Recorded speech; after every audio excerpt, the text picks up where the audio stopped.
اذهب أنت وأخوك بآياتي ولا تنيا في ذكري اذهبا إلى فرعون إنه طغى فقولا له قولا لينا لعله يتذكر أو يخشى۔ اور میں نے آپ کو اپنے لیے چن لیا ہے، لہذا اب آپ اپنے بھائی کے ساتھ میری نشانیاں لے کر جائیں اور میری یاد میں سستی نہ کریں۔ دونوں فرعون کے پاس جائیں کہ وہ سرکش ہو گیا ہے، پھر دونوں فرعون سے نرمی سے بات کرنا، شاید وہ نصیحت کو قبول کر لے یا پھر خوف زدہ ہو جائے۔ ان نورانی آیتوں کی تلاوت اور ترجمے کو سننے کے بعد اب آئیے دیکھتے ہیں کہ ان آیتوں میں کیا اہم نکات بیان ہوئے ہیں۔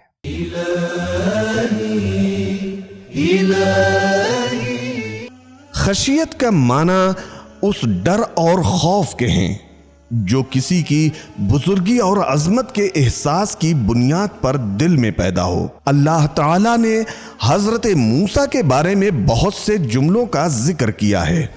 1، قربناہ نجیہ، ہم نے اسے ہمراز کے طور پر اپنے قریب کیا۔ 2، انا اخترتک، میں نے آپ کو چن لیا۔ 3، لتصنع علی عینی، میرے زیر سایہ تمہاری پرورش ہوئی۔ 4، واصطنعتک لنفسی، میں نے تمہیں اپنے لیے بنایا ہے۔ پہلے کی 2 آیتوں میں 2 معجزوں کا ذکر کیا ہے، عصا کا اژدہے میں بدل جانا اور ید بیضا۔ اس آیت میں لفظ بآیاتی اس چیز کی طرف اشارہ کرتے ہیں کہ اے موسیٰ، تمہیں ان 2 معجزے کے علاوہ دوسرے معجزے بھی عطا کروں گا۔ اسی سورت کی آیت نمبر 24 میں موسیٰ کو حکم ہوا، اذهب الى فرعون، فرعون کے پاس جاؤ، لیکن حضرت موسیٰ نے بارگاہ خداوندی میں ایک مددگار کی درخواست کی، لہٰذا جب آپ کی دعا قبول ہو گئی تو اسی آیت میں فرمایا، اذهبنا الى فرعون، تم دونوں فرعون کے پاس جاؤ۔ عدی ابن حاتم کا بیان ہے کہ صفین کے میدان میں امیر المومنین علی ابن ابی طالب علیہ السلام نے بلند آواز کے ساتھ فرمایا، باخدا ہم معاویہ اور اس کے ساتھیوں کے ساتھ ضرور جنگ کریں گے۔ بعد میں آپ نے آہستہ سے فرمایا، انشاءاللہ۔ عدی کہتا ہے کہ یہ ماجرا دیکھ کر مجھے تعجب ہوا اور میں نے بارگاہ امامت میں عرض کیا کہ آپ نے معاویہ سے جنگ کرنے کی بات بلند آواز کے ساتھ کی اور انشاءاللہ آہستہ سے کہا، اس کی کیا وجہ ہے؟ آپ علیہ السلام نے فرمایا، جنگ دھوکہ ہے، میں جھوٹ بولنے والا نہیں ہوں۔ اس کام سے میری غرض اپنے دوستوں کو جنگ کے لیے آمادہ کرنا تھا تاکہ وہ متفرق نہ ہو جائیں۔ پھر آپ نے اس آیت کی تلاوت فرمائی کہ اللہ تعالیٰ نے جناب موسیٰ سے فرمایا تھا، قولا لینا لعلہ یتذکر۔ خداوند تعالیٰ کے علم میں تھا کہ فرعون نصیحت حاصل کرنے والا نہیں، لیکن حضرت موسیٰ کو آمادہ کرنے کے لیے یہ فرمان جاری کیا تاکہ فرعون کے پاس جائیں۔ ان آیتوں کے اہم نکات کو جاننے کے بعد اب آئیے ان کے پیغامات پر گفتگو کرتے ہیں۔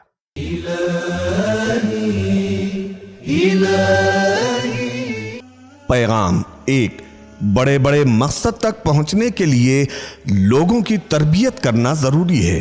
دو، اللہ تعالیٰ کے پاس اپنے انبیاء کے لیے مخصوص پروگرام ہیں۔ تین، پہلے اپنی اصلاح کی جائے، پھر سماج اور معاشرے کی۔ چار، اگر ہم کسی کو ذمہ دار بنا کر کسی جگہ بھیجیں تو کوشش کریں کہ اس کی روح کو عشق و حوادث سے مالا مال کر دیں۔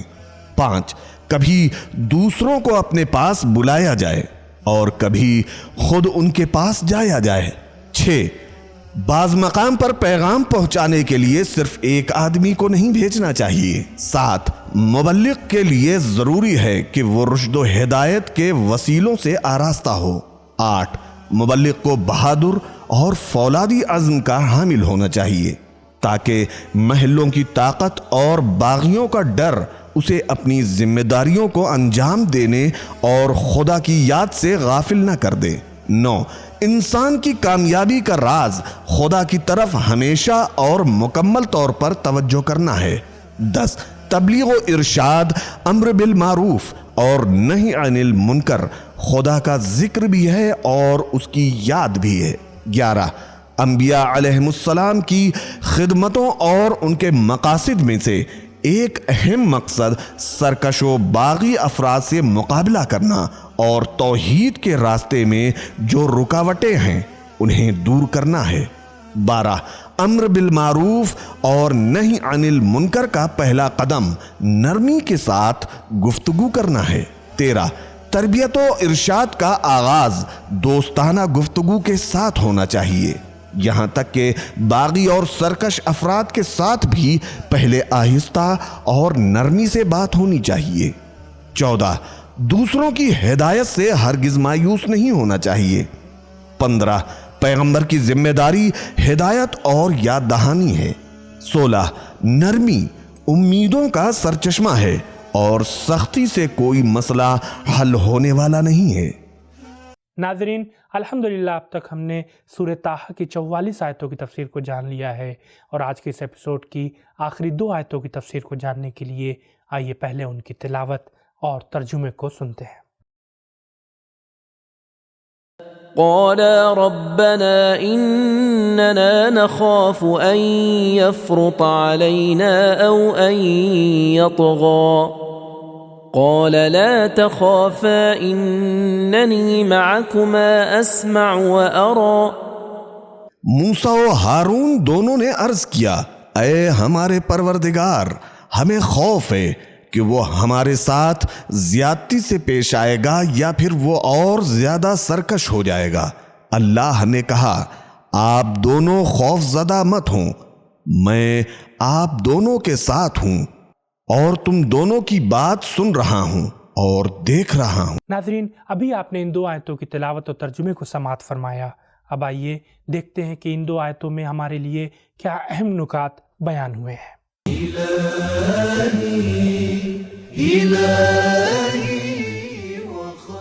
فرطا کا معنی ہے جلدی کرنا اور آگے ہو جانا۔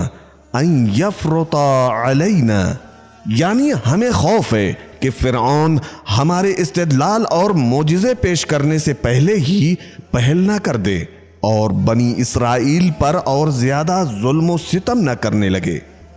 جو چیز انبیاء کے لیے قابل مذمت ہے وہ اللہ کے علاوہ کسی اور سے ڈرنا ہے، ورنہ انسانی فطرت کی خاصیت خوف اور ڈر کا پایا جانا ہے۔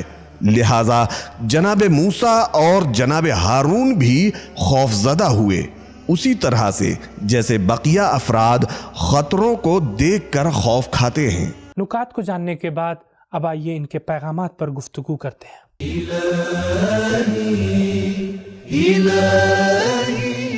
ایک، مشکلوں میں گرفتار ہونا یا مستقبل میں ناکامی کا خوف خلوص اور مقام نبوت کے منافی و خلاف نہیں ہے۔